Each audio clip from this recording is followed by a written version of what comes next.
को एक्सपोज कर देगी। ज़ीनिया ने घनौनेपन की इंतहा कर दी है। ज़ीनिया अपनी बेची गई मुलाजिमा रुखसाना को पैसे दे कर कहती है कि कुछ भी हो जाए फरियाल और इसका बच्चा नहीं बचना चाहिए। रुखसाना जो कि पैसों के लालच में अंधी हो जाती है वो भी ज़ीनिया की बात मान लेती है और फरियाल के जूस में मेडिसिन मिलाकर फरियाल के पास उसे देने के लिए पहुंच जाती है। फरियाल जूस देखकर रुखसाना को कहती है कि अभी मेरा दिल नहीं कर रहा, यहाँ रख दो, बाद में मैं पी लूंगी। जिस पर रुखसाना उसे फोर्स करती है और कहती है बीबी जी जूस गर्म हो जाएगा, पी ले, आपकी सेहत के लिए बहुत अच्छा है। जैसे ही फरियाल वो गिलास पकड़ने लगेगी इसका हाथ लगेगा और वो जमीन पर गिर जाएगा और फरियाल बिन जाएगी। लेकिन रुखसाना पीछे हटने वाली नहीं है, उसे पैसों की बहुत ज़रूरत है। उसी लिए वो फरियाल और उसके बच्चे को मारने के लिए किसी भी हद तक चली जाएगी। जबकि ज़ीनिया ने बहुत ही चालाकी से ये पता लगवा लिया है कि रोज़ी दानिश के साथ मिली हुई है और इस पर नज़र रख रही है। दानिश ज़ीनिया को कहता है,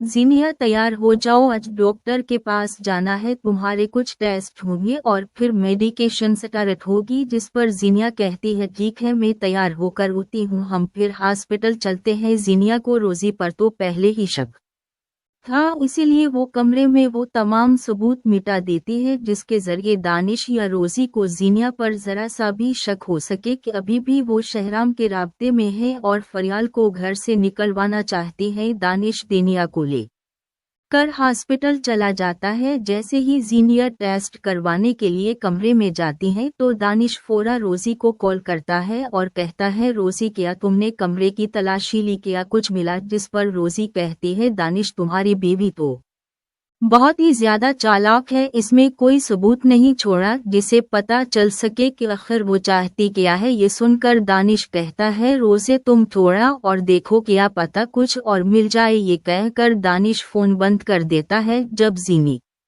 और दानिश घर पहुंचते हैं तो ज़ीनी अपने कमरे में जाकर चेंज करती है। ज़ीनिया को बहुत अच्छे से अंदाज़ा होता है कि इसने कमरे की कौन सी चीज़ कहां पर रखी थी और इसे ये पता चल जाता है कि कोई ना कोई तो इस कमरे में आया था और ये रोज़ी ही हो सकती है। ज़ीनिया अब रोज़ी को एक्सपोज करने के लिए एक बैरिस्टर लेकर रोज़ी के पास होती है और कहती है, रोज़ी क्या तुम मेरे जाने के बाद मेरे कमरे की तलाशी लेती रही हो? जिस पर रोज़ी बिखला जाती है और कहती है कि नहीं, मैं आपके कमरे में क्यों जाऊंगी, आपके कमरे को तो ताला लगा है। जिस पर ज़ीनिया वो बैरिस्टर रोज़ी को दिखाती है और कहती है कि फिर ये क्या है? जिस पर रोज़ी बौखला कर कहती है कि नहीं, ये तो वहाँ नहीं था। ये सुनकर ज़ीनिया मुस्कुराने लगती है क्योंकि रोज़ी ने खुद ही अपने मुंह से अपना इकरार जुर्म कर लिया था। ज़ीनिया गुस्से से दानिश को कहती है, दानिश ये किस किस्म की मीर के दोस्त ने रखवाई है, क्या मीर यूं कमरों की तलाशी लेती है उसको अभी और इसी वक्त घर से निकाले। दानिश आखिरकार मजबूर हो जाता है क्योंकि रोज़ी को भी कोई सबूत नहीं मिला जिससे वो ज़ीनिया को गलत साबित कर सके, इसीलिए मजबूरा रोज़ी को नौकरी छोड़कर जाना